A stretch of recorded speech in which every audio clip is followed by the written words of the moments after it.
deuxième manipulation de notre TPE, nous allons utiliser deux solutions en réalité. Comparé à celle de l'iodure d'argent où il consistait simplement à recréer un solide ionique, celle-ci va consister à recréer le gélatino-bromure d'argent. Le gélatino-bromure d'argent est un produit utilisé après l'invention du daguerréotype donc, et qui servait à réaliser des instantanés, à réduire tout simplement le temps de pause pour les personnes qui voulaient se faire photographier. En raison de la longueur du procédé et de la manipulation, et pour une question matérielle également, nous ne pourrons pas aller au bout de la manipulation. Pour ça, nous allons juste recréer tout simplement le produit, le gélatino-bromure d'argent. Pour les réactifs utilisés, nous avons donc du nitrate d'argent et du bromure de potassium, dont les formules sont AgNO3 et KBr. Pour la première solution, la solution A, nous allons mélanger le bromure à la gélatine. Nous pesons dans un premier temps l'eau qui nous servira pour la solution.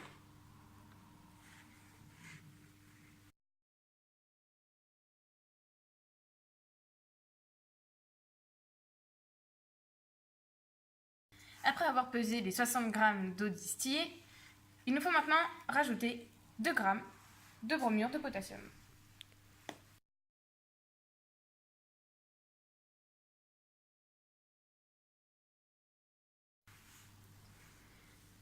Pour qu'il n'y ait pas de changement dans les formules chimiques des deux solutions, il est préférable d'utiliser des béchères et des récipients en plastique.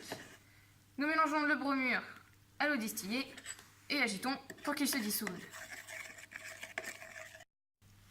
Après avoir laissé le bromure se dissoudre dans l'eau distillée, nous découpons maintenant la gélatine en feuilles. Bien évidemment, il faut qu'elle soit en petits carrés pour qu'elle se dissoude suffisamment dans la solution. Après avoir donc découpé 8 g en tout de gélatine en feuilles, nous l'ajoutons à la solution.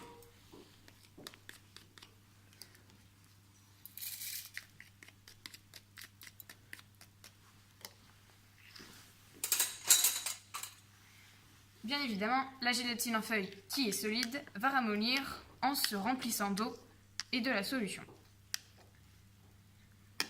Nous laissons donc reposer la gélatine et le bromure pour que la gélatine absorbe toute l'eau. Nous laissons donc reposer la solution qui comporte de l'eau minéralisée et distillée, de la gélatine et du bromure de potassium. La gélatine va absorber de l'eau et donc ramollir. Nous allons maintenant préparer la solution B, celle au nitrate d'argent. Tout comme pour la solution au bromure et à la gélatine, elle nécessite de l'eau distillée. Mais comparé à la solution A, cette fois-ci, c'est 40 g d'eau distillée qu'il faut mesurer.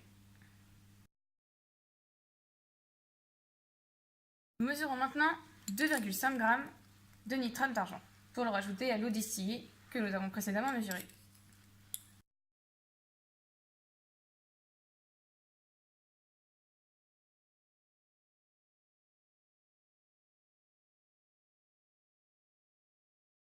Après avoir donc pesé l'eau distillée et le nitrate d'argent, nous mélangeons les deux réactifs dans un bécher en plastique toujours et agitons et laissons reposer la solution.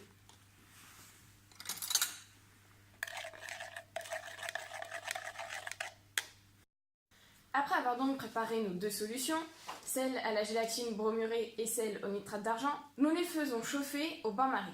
Elle doit atteindre une température d'environ 45 degrés. Grâce à celle-ci, la gélatine va complètement fondre dans la solution bromurée. La suite des opérations a dû se dérouler sous la lumière de sûreté rouge pour que l'émulsion puisse enfin se créer. Donc nous n'avons pas pu la filmer.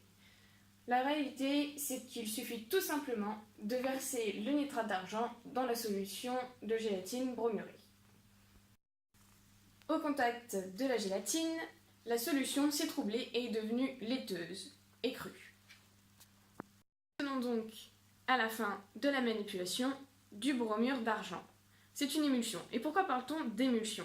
Tout simplement parce que les cristaux microscopiques de bromure d'argent sont finement et régulièrement mélangés à la gélatine, sans amas. Après donc avoir obtenu la solution de bromure d'argent, il est nécessaire de la couler dans un bain et la laisser refroidir.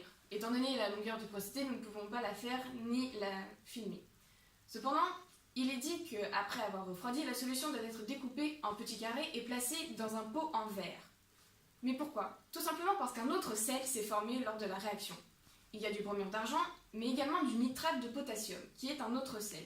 Celui-ci n'est pas sensible à la lumière. Il nous est donc inutile dans la réaction. Pour pouvoir le supprimer, il faut subir à la solution des bains, froids de préférence. Ces bains vont servir à éliminer le sel, le nitrate de potassium qui est inutile, car celui-ci est soluble dans l'eau. Il faut environ 10 bains pour supprimer tout le nitrate de potassium présent dans la solution. Une fois supprimé, la solution pourrait être prête à être utilisée. Seulement, ce n'est pas suffisant. Il faut la remettre encore une fois au bain-marie pour qu'elle fonde de nouveau à une température toujours de 40-45 degrés. Une fois qu'elle est à cette température, on en prélève une petite quantité que l'on dépose sur une plaque. La plaque, le support tout simplement pour la photographie. Nous la répartissons ensuite également sur les parties gauches de la plaque, et puis avec des mouvements de va-et-vient, l'égalisons sur toute la surface, puis la laissons sécher. L'émulsion est donc enfin sur la plaque et sur le support et prête à être utilisée pour la photographie.